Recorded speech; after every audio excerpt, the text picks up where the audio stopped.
Bonjour, shalom les amis, shalom à tous. Nous sommes ici exactement dans le sud de l'île de la Réunion, précisément sur le marché aux forains, sur la commune de Saint-Joseph. Un marché qui existe depuis plusieurs années et il fait partie du décor communal, connu de tous ceux qui habitent la commune et qui sont souvent de passage. Un marché dont je vous propose aujourd'hui la visite, chers amis, qui va nous permettre aussi de recevoir le conseil de Dieu d'aujourd'hui. Un conseil de Dieu qui est très simple. L'objectif est de permettre à chacun de se réajuster parce que la Bible déclare dans 1 Corinthiens chapitre 14 verset 33 que Dieu est un Dieu d'ordre. Ok. Maintenant, tant que tu vas marcher, tant que tu vas avoir une marche chrétienne désordonnée, ça ne marchera pas. Tu prieras pour rien, tu jeûneras pour rien, tu supplieras pour rien. Pourquoi? Parce que lorsque Dieu dit, allons-y, on va faire le marché, lorsqu'il dit qu'il est un Dieu d'ordre, cela veut dire que déjà au niveau de ton individu, tout doit être nickel au-dedans de toi. La bonté, l'amour, la patience, la bienveillance, la sagesse, un cœur malléable, un cœur souple, un cœur qui peut écouter. Et ajouter à cela, ton être doit être en harmonie avec ce que tu vas produire dans ta maison. C'est-à-dire, chez toi, tu dois être obéissante. Tu dois être obéissant. La Bible déclare que femmes, soyez soumises et mari, aimez vos femmes. Donc, tu as l'obligation de tenir ta maison correctement. Que tu sois un homme ou une femme. Là, c'est chez toi. Ensuite, au niveau de ton travail, tu dois être agréable à tes collègues, à tes supérieurs. On va aller par là. Et ensuite, si tu es ouvrier, ouvrière dans la maison du Seigneur, tu dois être nickel dans le service de Dieu. La Bible déclare, Évangile de Jean, venez, chapitre 15, verset 7, que si mes paroles demeurent en vous et que vous demeurez dans mes paroles, demandez tout ce que vous voudrez. Donc c'est la condition. Si tu ne remplis pas cette condition-là, on va accélérer. Si tu ne remplis pas cette condition, tu jeûneras pour rien, tu veilleras pour rien, tu parleras en langue pour rien, tu feras des sacrifices pour rien, la vie va tourner en rond parce que Dieu ne peut se contredire, c'est un Dieu d'ordre. Ton individu doit être OK. Dans ta maison, tes enfants et ton époux, ton épouse doivent avoir un bon témoignage de toi. À l'extérieur, tes collègues doivent rendre un bon témoignage de toi. Et enfin, dans le corps de Christ, il faut un bon témoignage.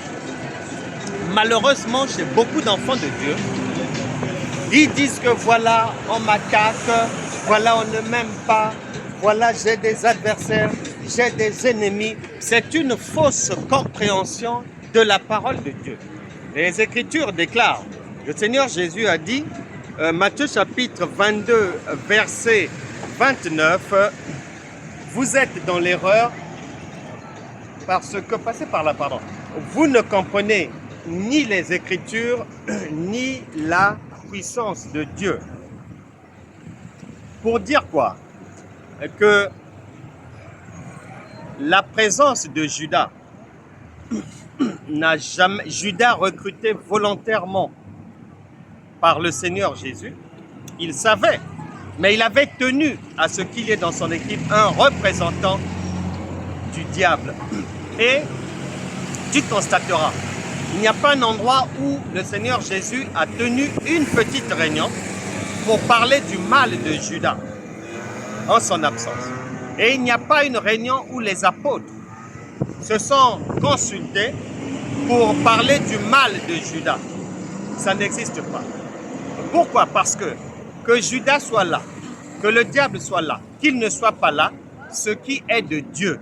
Si Dieu t'a donné ça, si Dieu t'a dit de faire, si Dieu est avec toi, personne ne pourra empêcher la chose d'aller de l'avant. Souviens-toi. Les disciples ont dit à Jésus, mais ça c'est quoi? Il dira que non, hier vous avez planté une bonne graine, mais c'est l'ennemi qui est venu dans la nuit planter l'ivraie. Ils lui ont demandé, ne vaudrait-il pas mieux qu'on enlève l'ivraie pour laisser seulement la bonne semence? Il a dit non, non, non, non, non. Laissez tout au même endroit. Dans ce monde, laissez les gens être mélangés. Gens de bonnes vertus, de mauvaises vertus, les escrocs, les honnêtes, les femmes légères, les bonnes femmes, femmes impolies, femmes adultères, femmes non adultères, escrocs, non escrocs, semi-escrocs, loups ravisseurs dans l'église, brebis gentilles, brebis peureuses, tout le monde est mélangé. Le Seigneur Jésus a dit non, non, non, laissez tout le monde comme ça. Pourquoi? Parce que l'ivraie ne peut pas empêcher la bonne graine de croître. Donc, arrêtez cette histoire de voir les ennemis partout, qu'ils soient là, qu'ils ne soient pas là, et vous allez aller de l'avant si vous êtes un individu qui marche selon l'ordre de Dieu. Il est impossible que si chez toi, tu ne respectes pas le mari, tu ne respectes pas ta femme, il est impossible qu'au travail, que Dieu te soutienne. Ce n'est pas vrai.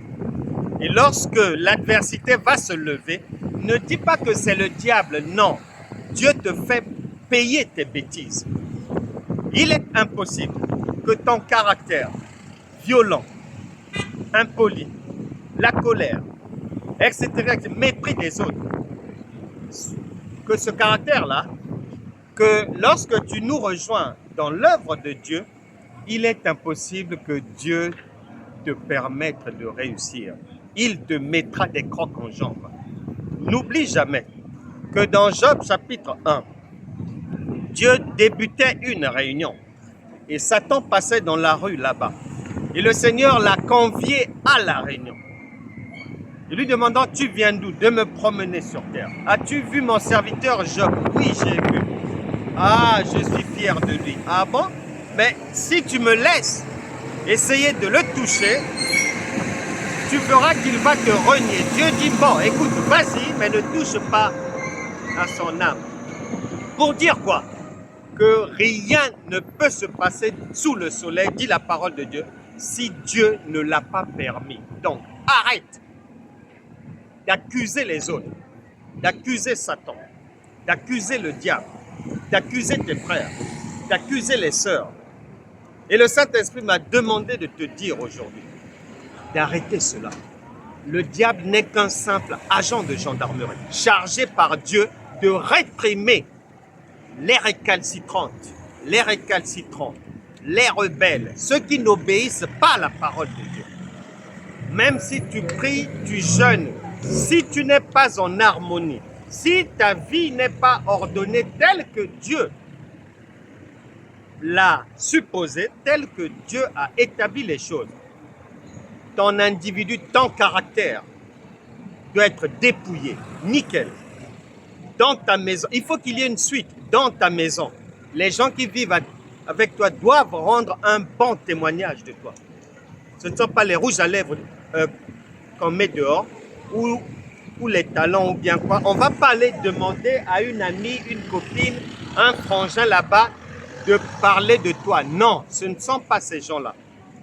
ce sont les gens qui vivent avec toi au quotidien. C'est eux qui doivent rendre un bon témoignage de toi.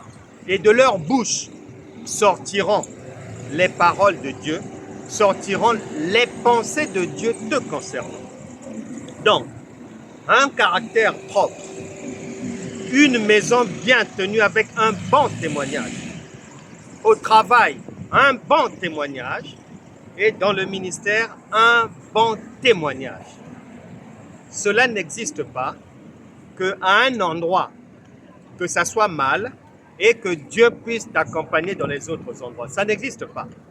C'est Satan qui t'accompagnera.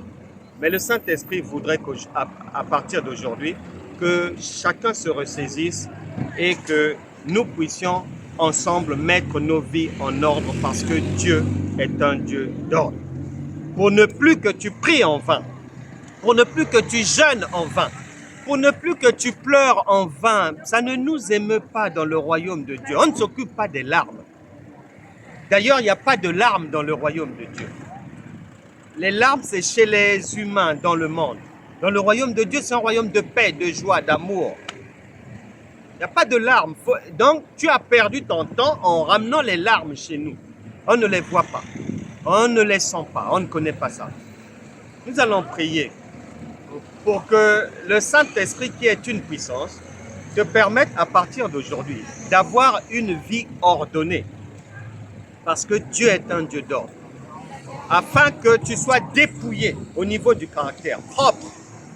Afin que dans ta maison, que ton témoignage devienne aussi nickel. Afin que dehors, chez les copines, au travail, que ton témoignage aussi soit bon. Et enfin, dans l'œuvre de Dieu, que ton témoignage aussi soit confirmé bon. C'est à partir de là que le Saint-Esprit ordonnera à la gendarmerie de Satan et des démons de se retirer de ta vie. Je prie maintenant pour que tu reçoives cette grâce-là, de la mise en ordre de la vie. Seigneur, je te confie toutes les personnes ici connectées depuis le marché de Saint-Joseph, dans le sud de la Réunion. Au nom de Jésus, je brise toute malédiction, tout trait héréditaire d'une mauvaise attitude, d'un mauvais comportement dans les vies de tout un chacun. Et j'appelle maintenant dans vos vies la sagesse divine, l'intelligence divine, la patience divine, le repos de Dieu, la mise en ordre de la vie, la prise de conscience sur ce qui a lieu de faire et de ne pas faire au nom puissant de Jésus. Que tout individu qui était persécuté par les démons reçoive maintenant la délivrance. Que toute personne dont le foyer était troublé parce que ne respectant pas les gens au travail, parce que traitant mal les enfants ou les enfants de la conjointe ou du conjoint, et que le feu du divorce que le Seigneur avait fait lever par la violence, les mauvaises choses, les insultes et tout, que ça s'arrête à partir de cette prise de conscience d'aujourd'hui. J'annule tout divorce, toute procédure de licenciement. Là où tu avais mal agi, là où tu avais offensé quelqu'un, là où le tribunal de Dieu avait déjà pris la sanction te concernant, et qu'on avait déjà envoyé la gendarmerie de Satan et des démons te régler ton compte. Au nom de Jésus, j'arrête le jugement de Dieu sur toi. Reçois la grâce de marcher désormais correctement et de réussir dans la vie. Au nom de Jésus. Amen. Amen. Merci, bien-aimés. Nous étions donc ici au marché forain de Saint-Joseph, un cadre merveilleux avec du beau temps dans ce sud de la Réunion. Et donc c'est ici que prend fin cette livraison spirituelle. Nous allons maintenant aller prendre quelques mangues et se faire plaisir ici avec un marché pour concocter quelques bonnes choses, un boucanet peut-être, mais on ne sait pas de quoi, on va aller voir ça là-dedans. Je vous dis bien de choses. Salutations à vos proches, à votre maison et bon appétit à vous. On se retrouvera demain pour une nouvelle livraison spirituelle d'un autre endroit voulu par le Saint-Esprit. Au revoir.